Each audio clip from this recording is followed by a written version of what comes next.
Friends, welcome to Madras சமையல். இன்றைக்கி நம்ம மெட்ராஸ் சமையலில் நம்ம எல்லாருக்குமே ரொம்ப பிடிச்ச all time favourite tea time snack rusk எப்படி பண்ணுறதுன்னு பார்க்கலாம். இது பண்ணுறதுக்கு ஃபஸ்ட்டு வந்து நம்ம ப்ரெட்டை ரெடி பண்ணோம். அதுக்கு ஒரு பவுலில் அரை கப் பால் சேர்த்துக்கோங்க. சூடாக இருக்கக்கூடாது, கொஞ்சம் லேசான வெதுவெதுப்பாக இருக்கக்கூடிய பால். இது கூடவே 1 டீஸ்பூன் ஈஸ்ட்டு சேர்த்துக்கோங்க. அதுக்கப்புறமா 1 டீஸ்பூன் சர்க்கரை எல்லாத்தையும் சேர்த்துட்டு இது வந்து ஒரு 5 நிமிஷம் இருக்கட்டும். இப்போ பார்த்தோம் அப்படின்னா ஈஸ்ட் வந்து நல்லா ஆக்டிவேட் ஆகியிருக்கு. இந்த ஸ்டேஜில் நம்ம மீதி பொருட்கள்லாம் சேர்த்துடலாம். 1.5 கப் மைதா மாவு சேர்த்துக்கோங்க. இது வந்து கிட்டத்தட்ட 190 கிராம் வரும். 200 கிராம் வரைக்கும் நம்ம சேர்த்துக்கலாம். கூடவே 2 டேபிள் ஸ்பூன் அளவுக்கு பால் பவுடர் சேர்த்துருக்கேன். இது வந்து சேர்க்கும்போது இன்னும் நல்ல ஒரு ரிச்னஸ் கொடுக்கும். இது வேண்டாம்னா நம்ம ஸ்கிப் பண்ணுறதுனாலும் பண்ணிக்கலாம். கூடவே இனிப்புக்காக 2லேருந்து 3 டேபிள் ஸ்பூன் அளவுக்கு சர்க்கரை சேர்த்துக்கோங்க. கொஞ்சம் இனிப்பு அதிகமாக வேணும்னா 3 டேபிள் ஸ்பூன், குறைவாக போதும்னா 2 டேபிள் ஸ்பூன். கூடவே 1/4 டீஸ்பூன் உப்பு. கடைசியாக நல்லா வாசனைக்காக ஃப்ரெஷ்ஷாக இடித்த ஏலக்காய், இது வந்து ஒரு 1/2 டீஸ்பூன் சேர்த்துக்கோங்க. ரொம்ப நல்லாயிருக்கும். எல்லாத்தையும் சேர்த்துட்டு இதை வந்து ஃபஸ்ட் நம்ம நல்லா கலந்து வச்சிடலாம்.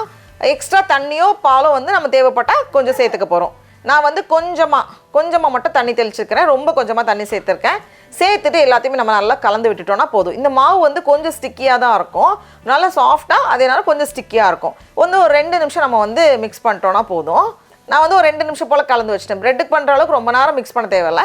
இப்போ இந்த ஸ்டேஜில் 1.5 டேபிள் ஸ்பூன் அளவுக்கு வெண்ணெய், நான் வந்து உருக்குனா அன்சால்டட் பட்டர் எடுத்திருக்கேன், அதை உள்ளே சேர்த்து நம்ம மிக்ஸ் பண்ணும்போது நல்லா சாஃப்டாக கையில் ஒட்டாமல் சூப்பராக வந்துடும். ரொம்ப ஃபாஸ்ட்டாக இந்த ரெடி பண்ணிடலாம் நம்ம மாவு. பாருங்கள், இந்த மாதிரி நம்ம மிக்ஸ் பண்ணும்போது ரொம்ப சாஃப்டாக இருக்குது, அதனால கையில் ஒட்டாமல் சூப்பராக வந்திருக்கு.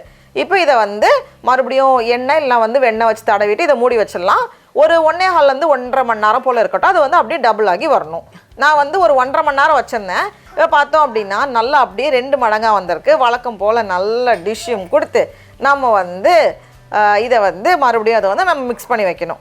இதை வந்து பாருங்களேன், மாவு வந்து நல்லா சாஃப்டாக சூப்பராக வந்திருக்கு. இப்போ இந்த ஸ்டேஜில் இதை எடுத்து நல்லா விரிச்சுக்கோங்க. அந்த ஏர் பபிள்ஸ்லாம் இல்லாமல் நல்லா இந்த மாதிரி கொஞ்சம் ஃப்ளாட்டாக நல்லா விரிச்சிருக்கேன். முடிஞ்ச அளவுக்கு சமமாக விரிச்சுக்கோங்க. ரவுண்டாக இல்லாமல் சமமாக விரிக்கும் போது நமக்கு வந்து கிட்டத்தட்ட கொஞ்சம் ஈக்குவல் பீசஸாக நமக்கு வந்து கிடைக்கும். அதுக்காக நான் இந்த மாதிரி கொஞ்சம் ஃப்ளாட்டாக விரித்து ஷேப் பண்ணி வச்சுருக்கேன். இப்போ இதுலேருந்து நம்ம டைட்டாக சுற்றிட வேண்டியது தான். இப்படியே ரோல் பண்ணிட்டோம் அப்படின்னா சூப்பராக ஈஸியாக வேலை முடிஞ்சிடும். அந்த ஓரங்கள் அந்த எட்ஜஸ் இருக்கிறத வந்து நல்லா அழுத்தி விட்டுக்கோங்க. ஏன்னா வந்து நம்ம பேக் பண்ணும்போது சில நேரம் இது அப்படியே கொஞ்சம் ஓப்பன் ஆகும். அதோட நம்ம வந்து நம்ம அழுத்தி வச்சிட்டோம் அப்படின்னா நல்லா சீல்டாக கரெக்டாக வந்துடும். நமக்கு அந்த அழுத்தி விட்ட பார்ட்டை வந்து நம்ம கீழே வச்சிடலாம். கீழே இருக்கிற மாதிரி வச்சுக்கோங்க. வச்சுட்டு இதை வந்து செகண்ட் டைம் ப்ரூஃப் பண்ண போகிறோம். கிட்டத்தட்ட 3/4 மணி நேரத்துலேருந்து 1 மணி நேரம் வரைக்கும் ஆகலாம். பாருங்களேன், அப்படியே சூப்பராக நல்லா டபுள் ஆகி வந்திருக்கு, நல்லா சாஃப்டாக வந்திருக்கு. இப்போ இதை வந்து நம்ம பேக் பண்ணோம். அவனை வந்து 350 டிகிரி ஃபாரன்ஹீட், அதாவது 175 டிகிரி செல்சியஸ்க்கு ப்ரீ ஹீட் பண்ணிவிட்டு உள்ளே வச்சுக்கோங்க. கிட்டத்தட்ட 22லேருந்து 24 நிமிஷம் போல் ஆகும். இது வந்து லேசாக ஒரு கோல்டன் ப்ரௌன் கலர் வந்ததும் நம்ம எடுத்துடலாம். எனக்கு வந்து சரியாக 22 நிமிஷம் ஆச்சு. இப்போ இதை வந்து நம்ம ஆறுனதுக்கப்புறமா நம்ம பீஸ் போடலாம். இப்போ ஆறுனதுக்கப்புறமா நம்ம பீஸ் போட்டோம்னா சூப்பராக வந்துடும். இதை வந்து நம்ம சும்மாவே இப்படியே சாப்பிட்லாம். நம்ம வந்து கொஞ்சம் சர்க்கரைலாம் சேர்த்துருக்கோம். அது சும்மா சாப்பிட்றதுக்கே நல்லா சாஃப்டாக சூப்பராக இருக்கும். அது பாருங்களேன் எவ்வளோ சாஃப்டாக இருக்குன்னு, பயங்கர சூப்பராக இருக்கும். நம்ம சும்மாவே சாப்பிட்றதுனாலும் சாப்பிட்லாம். இல்லைனா நம்ம வந்து இன்றைக்கி ரஸ்க்கு பண்ணுறதுனால இதை வந்து ரொம்ப பெரிய பீசஸாக இல்லாமல் முடிஞ்ச அளவுக்கு கொஞ்சம் இந்த மீடியம் சைஸ்டு பீசஸாக தான் நம்ம கட் பண்ணணும். ரொம்ப சின்னதாக கட் பண்ணோன்னா சீக்கிரமாக ரெடி ஆகும். அந்த பேக்கிங் டைமை வந்து நம்ம அட்ஜஸ்ட் பண்ணுற மாதிரி இருக்கும்.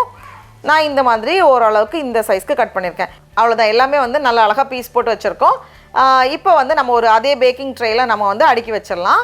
இப்போ இதை வந்து நம்ம செகண்ட் டைம் பேக் பண்ண போகிறோம். அதே மாதிரி தான் அவனை வந்து 350 டிகிரி ஃபாரன்ஹீட், அதாவது 175 டிகிரி செல்சியஸ்க்கு ப்ரீ ஹீட் பண்ணிட்டு உள்ளே வச்சுக்கோங்க.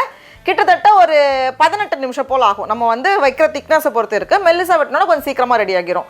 அதுக்கப்புறமா பாதி டைமில் அதை வந்து ஃப்ளிப் பண்ணிக்கோங்க. அப்போ வந்து 2 சைடில் நமக்கு வந்து சமமான கலர் வரும். எனக்கு சரியாக 18 நிமிஷம் ஆச்சு. நான் வந்து 10 நிமிஷத்துக்கு அப்புறமா அதை வந்து ஃப்ளிப் பண்ணிட்டு மறுபடியும் பேக் பண்ணேன். ஸோ 2 பக்கமும் நல்ல ஒரு கோல்டன் ப்ரௌன் கலர் வந்ததும் நம்ம வந்து வெளியே எடுத்துடலாம்.